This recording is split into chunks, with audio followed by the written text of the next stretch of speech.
we can figure the whole thing out, 'cause we're too young to be feeling this song. Maybe we met too soon. Maybe I can give you the moves. When you shoot for the stars, you might just crash and burn. It doesn't matter what you say, little things will get in the way. It doesn't matter what you say, sometimes it just won't work. Get it all out, but you've gotta get it all. Get it all out, but you've gotta get it all.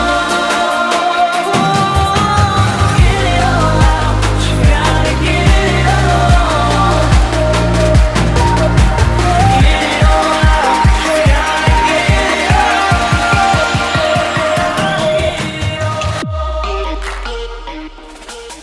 So that is my completed InWin 301 case mod. Now, I did have a couple of issues, specifically the holes that I cut for the intake fans on the front of the case. They were a little bit off-centered so that the fans didn't line up correctly with them, and it looked kind of funky at first, and it was kind of a big deal until I realized that I could just drill some extra fan screw holes and move the fans over a little bit so that they would line up, and thank goodness I was able to do that, because I was just thinking in my head of all of these like crazy, really time-consuming ways to fix this problem, and all I had to do was drill a couple of holes, so it was fine. Besides that little issue, I think this case turned out to be the best one that I've made so far, and, you know, hopefully that trend continues. Hopefully every new case that I make turns out to be the best one that I've ever made. But with this case, I did a couple of new things that I've never really done before. Specifically, I made the InWin logo in the PSU cover. I cut that out of metal, and I've just never really done that before. I didn't really know how well it was going to turn out,